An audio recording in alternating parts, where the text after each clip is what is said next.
হ্যাঁ বন্ধু, আমি তো রান্নাঘরে স্বাগত জানিয়ে শুরু করছি আজকের রেসিপি হচ্ছে মটন কারি।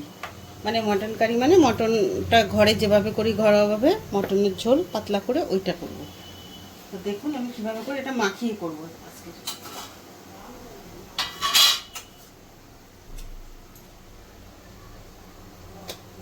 এক চামচ জিরের গুঁড়ো, এক চামচ ধনের গুঁড়ো, আর দেবো পরিমাণ মতো হলুদ, আর দেবো একটু লাল লঙ্কার গুঁড়ো,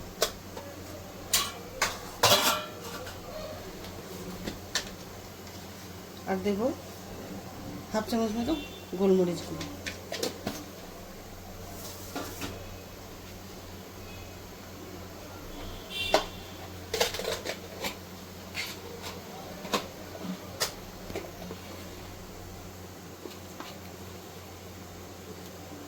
দেড় চামচ আদা বাটা,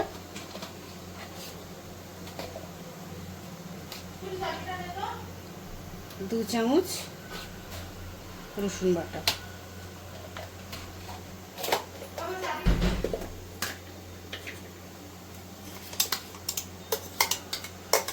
আর দেবো কাঁচা লঙ্কা বাটা,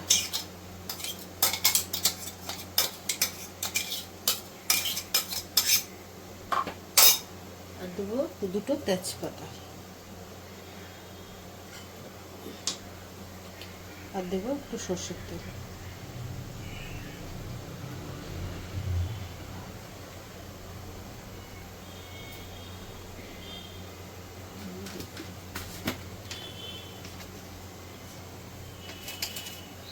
আর দেবো নুন।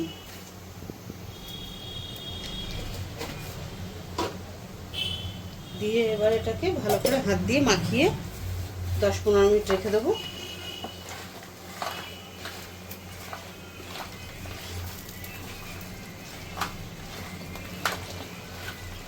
বন্ধু, যত ভালো করে এটা মাখাবেন হাত দিয়ে তত ভালো।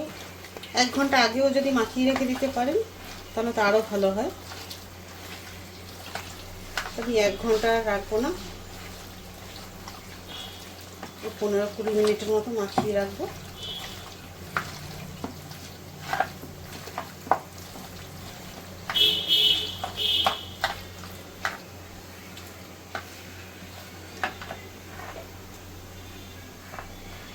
বন্ধু, এটা আমার মাখানো হয়ে গেছে। এবার এটাকে আমি ঢাকা দিয়ে রাখি।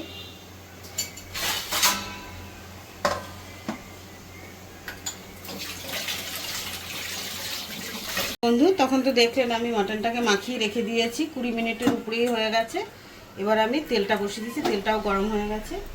এবার আমি ফোড়নে দেবো একটু দারচিনি, 2টো এলাচ, ছোটো এলাচ, আর দেবো একটু জিরে,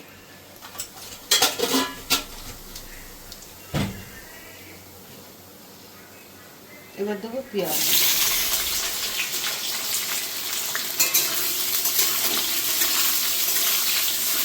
এবার পেঁয়াজটা একটু হালকা ভাজা হোক, তারপরে আমি দেবো মাটনটা।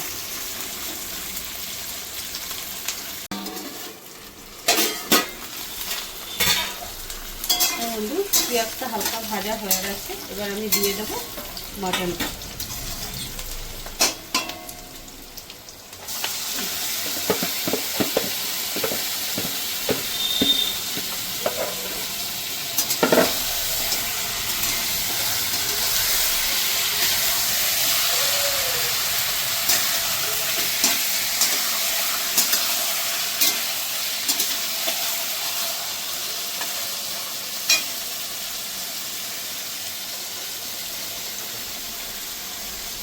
বন্ধু, যেটা আমি মাখিয়ে রেখে দিয়েছিলাম এটাকে একটু ধুয়ে এই জলটুকু দিয়ে দিই।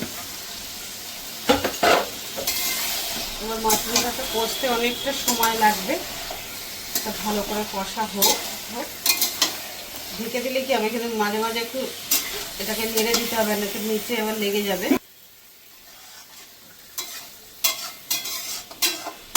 বন্ধু, এবার আমি ঢাকা দিয়ে দিই, একটু সময় লাগবে অনেকটা, মাঝে মাঝে একটু আবার নেড়ে দিতে হবে।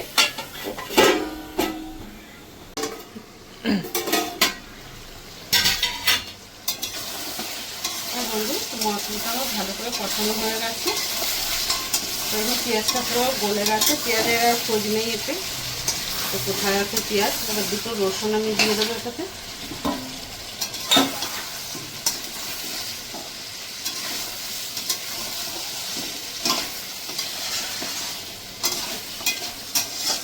এবার দিয়ে দেবো জলটা।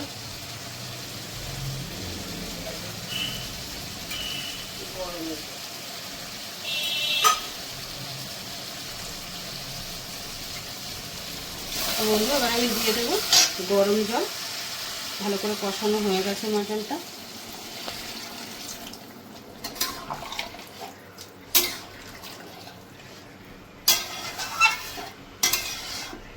তো বন্ধু আজকে হবে একটু পাতলা করে ঝোল। আমাদের বাঙালিদের পাতলা ঝোল, আর সবাই বলে মাটন কারি।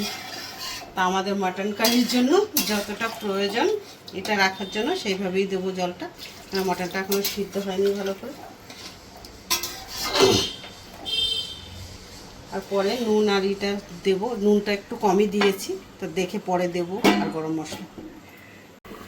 হ্যাঁ বন্ধু, তো দেখে নিই মাটনটা সিদ্ধ হয়েছে কিনা ভালো করে।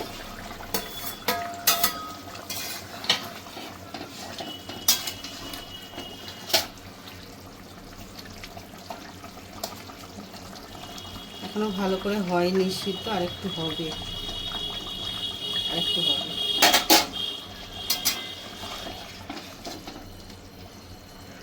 বন্ধু এখন গরম মশলাটা দিয়ে দেবো এর মধ্যে।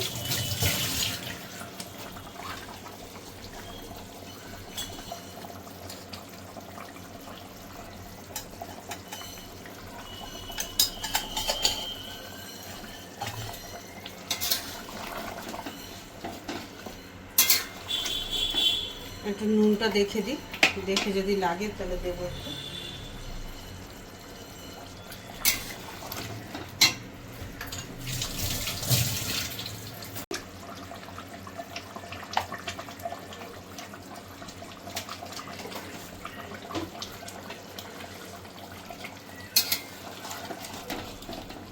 একদম অল্পই দিলাম, ঝোলটা তো আরেকটু টানবে, যেহেতু মাংসটা এখনো আরেকটু হবে। আমার গরম মশলা দেওয়া হয়ে গেছে, আর 10 মিনিটই হলেই মাংসটা রেডি।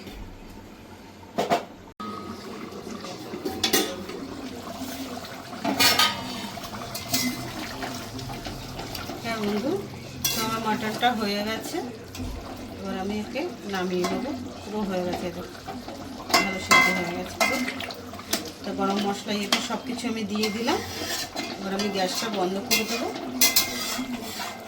আমার মাটন কারি যদি আপনাদের ভালো লেগে থাকে তাহলে লাইক, কমেন্ট, শেয়ার করবেন, আর আমার চ্যানেলটি সাবস্ক্রাইব করে আমার পাশে থাকবেন।